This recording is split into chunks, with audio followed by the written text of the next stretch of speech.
Le Barça, c'est toujours la même chose.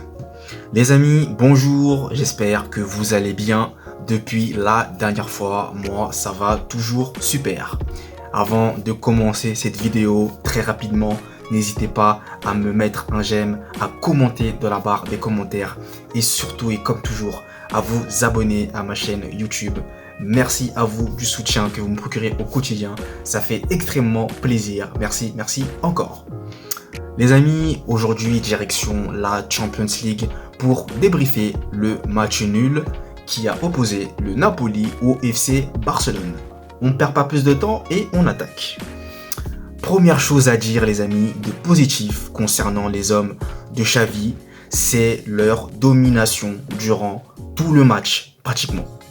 Je tiens à mettre pratiquement, vous le saurez pourquoi dans un instant. Mais concentrons-nous, comme je vous le disais, sur les points positifs du Barça.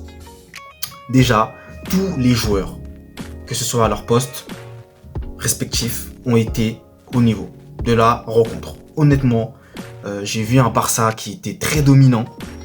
En soi, on va dire comme d'habitude. Voilà, très tranchant. Mais malheureusement, ce qui manquait à cette équipe, c'est la finition. Les amis, la finition au Barça, c'est très compliqué. C'est très compliqué. Et encore une fois, c'est toujours la même chose avec eux. Ils dominent, mais ils n'arrivent pas à marquer. En attaque, Lewandowski a du mal. Lamine Yamal est en train de faire le travail. Lui, en ce moment, d'ailleurs, c'est l'un des meilleurs joueurs du Barça, je tiens à le dire aussi.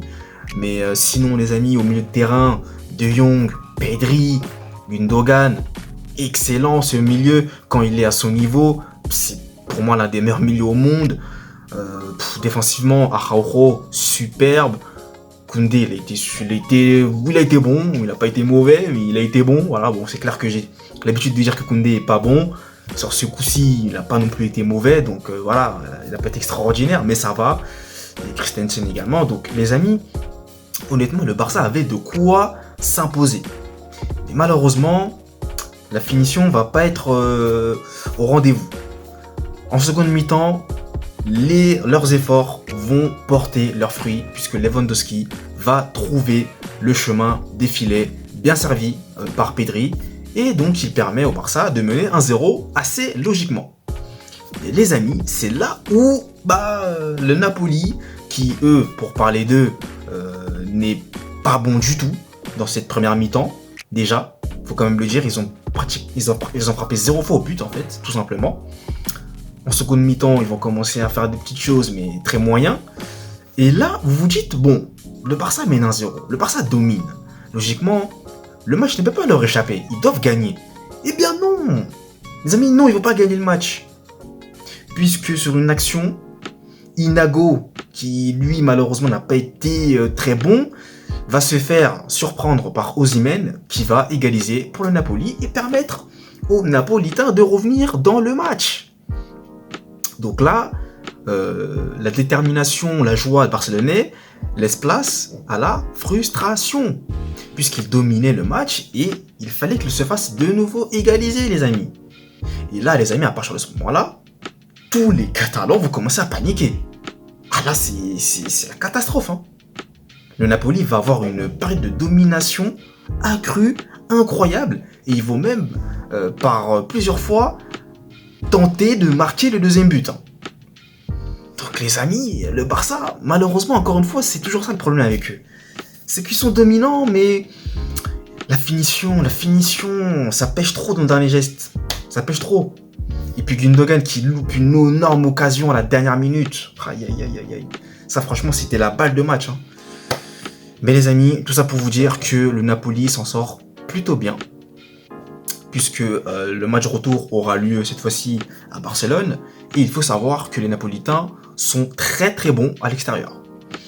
Donc le Barça, les amis, attention. Il ne faudra pas avoir de regrets. Je dis ça, je dis rien.